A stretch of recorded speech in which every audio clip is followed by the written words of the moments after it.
All right, can you tell me your name and your position?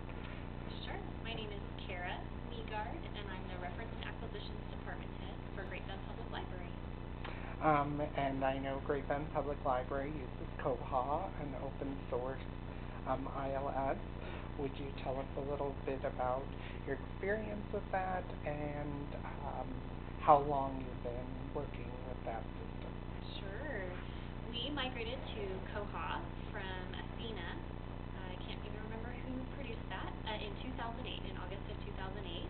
And I was able to go and be trained with some of the Central Kansas Library System staff on how Koha worked at the time. We have had a lot of success with Koha. We found it had a lot of features. Back in 2008, we really wanted Amazon-like features, which is probably something we would still say today. And we found Koha very much gave us that as an open source system. That's great. Have you noticed any changes or difficulties with it as it's progressed over the years? I know Great Bend Public has gone from Sublime as a server host to now they're with Bywater Solutions. Yeah, we were very much of the open source mind. We liked the idea that you could, if you knew how to program, you could create your own fixes or your own additions to the program, or you could hire a company to do that and then share it with the whole community so that everyone benefited. And that's what it was when we started with Sublime, and then they seem to have a shift in their company model to making it a much more closed source. Their latest versions are still Koha, but in a very different tract, and it's become much more closed. Really, you need to be working with the way Sublime is creating it, and it's a completely different version than what they call Koha Community. And we just migrated about a year ago, a little over a year ago, to Koha Community when we switched to Bywater. And we lost some nice features that Sublime had produced, but we also gained some features that we didn't have. So we still like the idea of the open source and having access to it, which we didn't care for when we went to when it became much more closed.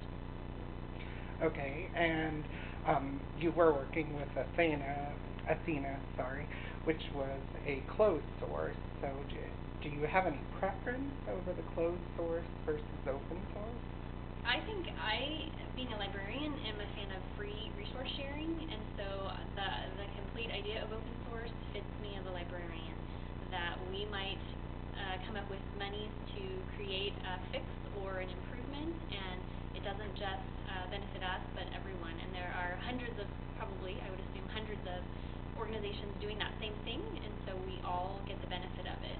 I think the biggest problem that I heard with the closed source model was you would put in for things you would like improvements on, and in the next version you would often get them, but then 2 or 3 versions later, when other new things were put in, sometimes features you'd added disappeared.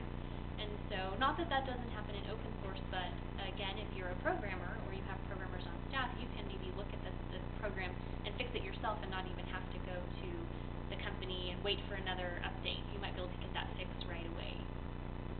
And do you think there's any problems with open source and companies wanting to make more money off of open source, thus making it not so open source? I do think that could be a problem, and I think that's exactly what we found with Sublime. They had a very good product, but they had deviated so much and were trying to be proprietary over it that it just is a completely different product. It's Koha, but not Koha in the sense that we have it. So I think, again, following with that, opening our resources up and sharing them, and that's what libraries are about, that truly open source model is a great way to go. All right, well, thank you for taking the time to do a little interview about Koha and what you do and don't like about it.